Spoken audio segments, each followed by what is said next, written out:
दुर्योधन वहां तड़पा और बंधुओं तड़पते तड़पते दुर्योधन को देखा अश्वत्थामा ने। दया आ गई अश्वत्थामा को।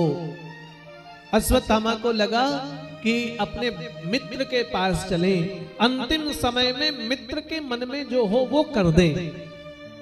अंतिम समय की कामना बचेगी तो वापस जन्म लेगा। और मित्र से अश्वत्थामा मिलने गया, कहने लग गया तुम्हारे मन में क्या कामना है?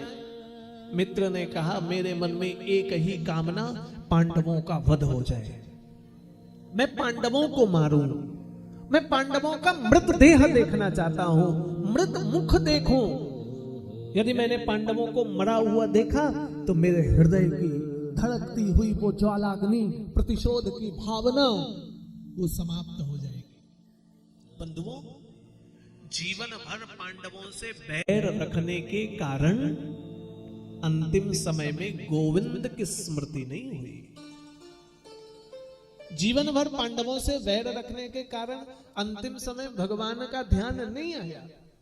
युद्ध तो हारा, लेकिन युद्ध हारने के बाद भी ये मस्तक पर नहीं आया कि मैंने पाप कर दिया, ये उसके विचार पर नहीं आया।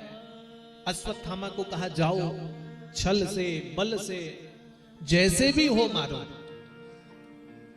चले अश्वत्थामा, आज भगवान सब कुछ जानते हैं और भगवान ने कहा कि आज पांडव शिविर पे मत सो, यदि आप शिविर पे रहोगे तो कुछ अनिष्ट हो सकता है। भगवान ने कहा और भगवान के कहने के कारण पांडवों ने शिविर का त्याग किया। पांडवों ने शिविर छोड़ दिया। जो नहीं छोड़े वो पांडव के पुत्र रहे। अश्वत्थामा शिविर पर गए, पांडव नहीं मिले, सोते हुए छोटे छोटे बच्चों को पाया। कथा कहती अश्वत्थामा ने सोए बच्चों को मार डाला, बच्चों का अंत कर दिया, मस्तक काटा, थाल पर सजा लाए। कहा था ना 5 पांडवों का मस्तक मिल जाए, दिखने में पांडवों जैसे, धर्मराज का पुत्र धर्मराज जैसा दिखता, भीम अर्जुन नकुल सहदेव का पुत्र वैसा दिखता। विचार किया दुर्योधन समझ नहीं पाएगा, थाल पर सजा लिया और सजा करके लाया तो दुर्योधन ने कहा आप मुझे भीमसेन का मस्तक दो।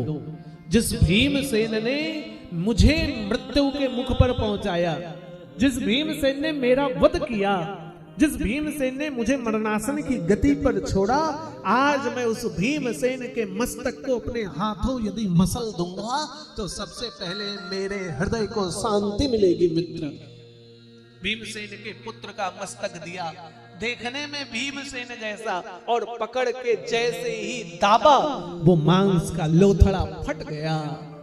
दुर्योधन ने अश्वत्थामा को कहा अरे मित्र तू झूठा है, झूठ बोलता है, ये भीमसेन का मस्तक नहीं हो सकता। जिसकी भुजा के बल के प्रभाव से, जिसके गदा के प्रहार से मेरा वज्र जैसा शरीर टूट सकता है, उसका मस्तक इतना कमजोर? नहीं, ये भीम का मस्तक नहीं, छोटे किसी बालक का मस्तक है। किसको मारा तुमने? मृत्यु के इस स्थान पर भी तुमने मेरे साथ विश्वासघात किया है।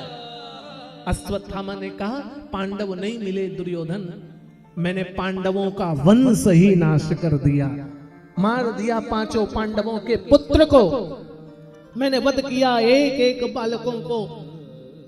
और दुर्योधन रोने लगा, कहने लगा तुमने पांडवों के वंश को नहीं, तुमने तो कुरुवंश का ही अंत कर दिया, तुमने कुरुवंश का ही नाश किया।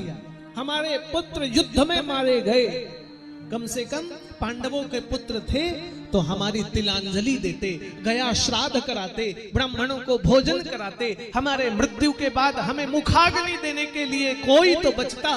तुमने तो आज मुझे भी जन्म जन्मांतर तक भटकने के लिए छोड़ दिया, हमारे कुल के दीपक का अंत कर दिया। दूर हो जा मेरी नजरों से। कैसा मित्र जो मृत्यु के समय भी कष्ट दे, वो कैसा मित्र जो हमारे ही वंश का नाश कर दे। अंतिम समय में दुर्योधन की आंखें खुली कि ये मित्र नहीं, ये शत्रु थे जो पांडवों से युद्ध कराए। लेकिन फिर बात पछतावे क्या होता है, फिर पछतावे से क्या। बंधुओं, तड़प तड़प कर मारा गया, दुर्योधन के पैर छूटे,